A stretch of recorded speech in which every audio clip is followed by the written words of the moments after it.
এই যে নবাবজাদা, দয়া করে ঘুম থেকে ওঠ। কত বেলা হলো, খেয়াল আছে? ওঠ। এইভাবে কেউ ঘুম থেকে উঠায়? মা, আমি একটা স্বপ্ন দেখছিলাম, তুমি পুরো 12টা বাজাতে দিলা স্বপ্নটার। কি স্বপ্ন দেখছিলি? তোমার বৌমা। ওরে বাবা, এতদিনে একটা গার্লফ্রেন্ড তোর হলো না, আবার বৌমা। ওই যে বুঝলি না, আম গাছে কাঁঠাল ধরলে যেমন অসম্ভব, আমার বৌমা দেখো সেরকম অসম্ভব। বাজারের কথা বলতে চাচ্ছি না, তাড়াতাড়ি একটু ওঠ, নাস্তাটা কর, তারপর বাজারে যা। হ্যাঁ,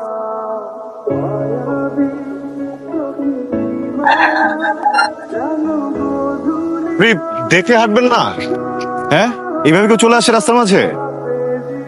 সরি, পানি দিব? ভয় পাননি তো? না, একটু সাবধানে হাঁটলে। হ্যালো, এই যে এই তো এসে পড়েছেন আমাদের মহারানী ভিক্টোরি। চাচি একটু এই একটু কি, ঘড়িতে দেখতো কয়টা বাজে? কোন ছেলের সাথে ঘুরতে গিয়েছিলি? ছোটবেলা তো বাবা আমাকে খেয়েছিস, আর এখন কোথায় গিয়ে মুখ কালো করে এসেছিস? চাচি রাস্তায় অনেক জ্যাম ছিল। খবরদার, প্রতিদিন আমাকে একই অজুহাত দেখাবি না। এখন এখানে দাঁড়িয়ে না থেকে রান্নাঘরে গিয়ে রান্না করে আমাকে উদ্ধার করেন, আমার ক্ষুধা লেগেছে। কি হলো, যা।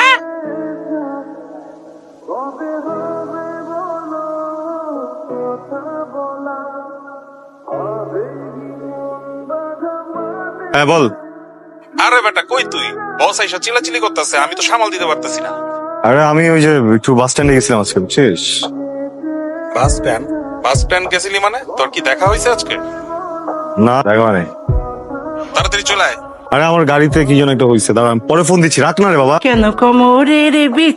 চাচি দরজাটা খোলো না চাচি, দরজাটা খোলো চাচি, আমার ক্লাস করতে হবে চাচি। চাচি সামনে পরীক্ষা তো চাচি, অ্যাসাইনমেন্ট আছে চাচি। দেখেছো, তোমার ভাতিজির জন্য আমি ঠিক মতো টিকটকটা করতে পারছি না। চেত কেন? ও চিল্লিতেছে, চিল্লিতে দাও। দরজা খোলো না।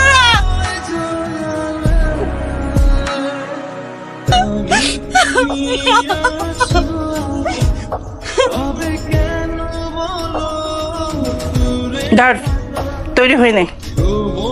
আমি কিছু করতে পারবো না। একজনকে ধরে নিয়ে আসছো আমাকে বিয়ে দেওয়ার জন্য। আমি তো রাজি না।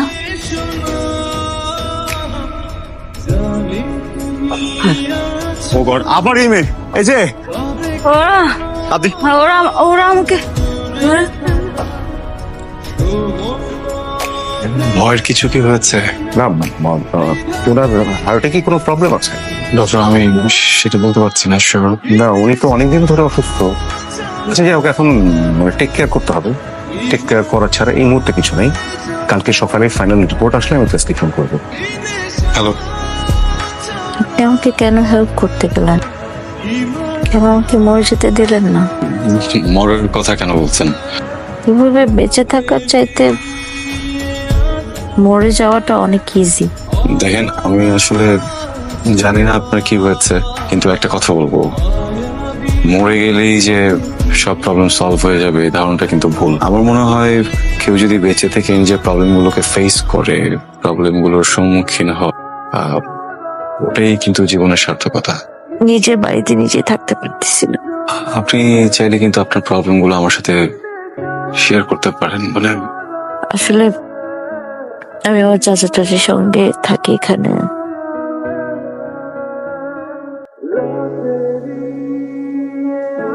মা, কিরে পড়া, কি করিস তুই? ছোট একটা অ্যাক্সিডেন্ট হয়েছে, আমি হসপিটালে। কি বলিস? হার্টে একটু প্রবলেম আছে, কিন্তু সিভিয়ার কিছু না, মেডিকেশনে ঠিক হয়ে যাবে। ঠিক আছে, আনকমফোর্টেবল, ইটস অলরাইট। আমিও হঠাৎ করে নতুন কোথাও গেলে আনকমফোর্টেবল হয়ে যাই। মা আসলে তখন আর খারাপ লাগবে না। মার একটা শাড়ি আছে, আর এখানে একটা ট্রাউজার, আমার শার্ট আছে। দেখেন, আপনি যেটাতে কমফোর্টেবল ওইটাই পরতে পারেন। আসসালামু আলাইকুম। আপনি ওয়ালাইকুম আসসালাম। কাকে চান? পড়া গেছে? হ্যাঁ, উনি ঘুমাচ্ছেন বোধহয়। তার পরিচয়?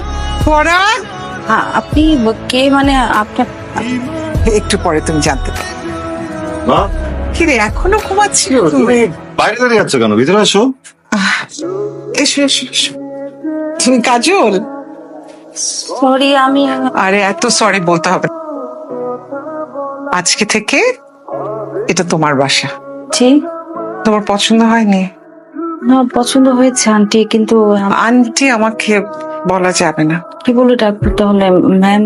আরে না, মা বলে ডাকবে, পারবে ডাকতে।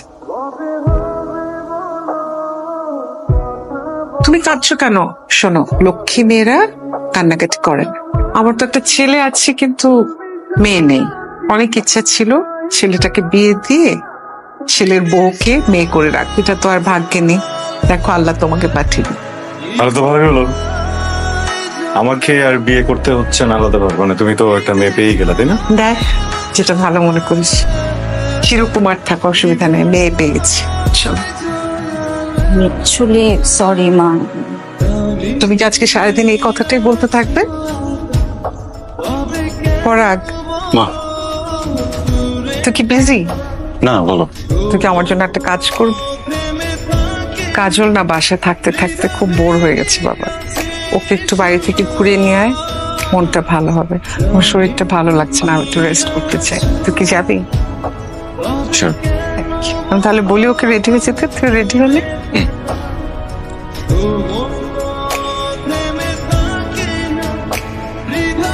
চলেন। ও, আমি চিনতে পারিনি না। আসলে এভাবে বের হয়েছে, কেউ যদি দেখে ফেলে ঝামেলা হয়ে যাবে। আমাকে একটা জায়গায় নিয়ে যেতে পারবেন?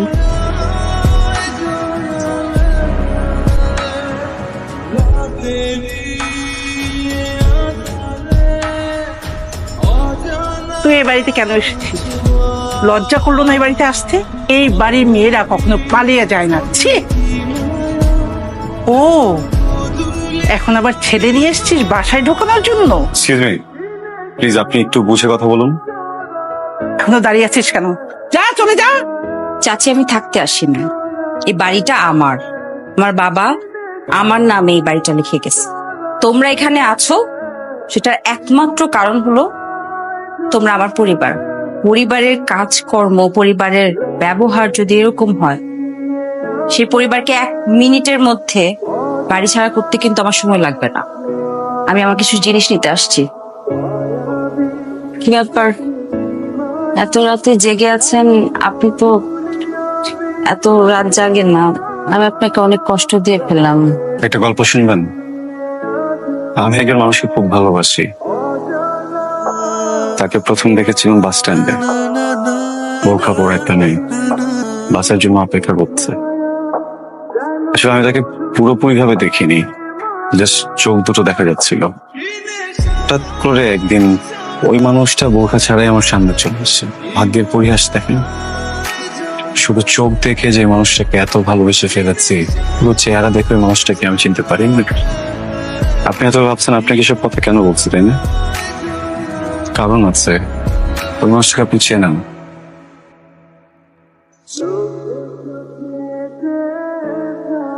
আমার ভালোবাসার মানুষ আপনি। আজকে জানতে পেরেছি এই মানুষটাই আপনি। বা এতদিন আমি আপনার জন্য যা যা করেছি কোনোটাই জেনে করিনি, পুরোটাই কাকতালীয় ভাবে করেছি। আর এর বিনিময়ে আমি আপনার কাছে কিছু চাইও না। আসলে মানসিক ভাবে আমি ওই জায়গাটাতেই নাই, কিন্তু আপনাকে আমি ভীষণ পছন্দ করি একজন মানুষ হিসেবে। আপনি, মা, যদি দুজনে এই যে সুন্দর ছোট্ট ভালোবাসার একটা জায়গা, এখানে অনেক আরাম। আপনি আমাকে বিয়ে করবেন?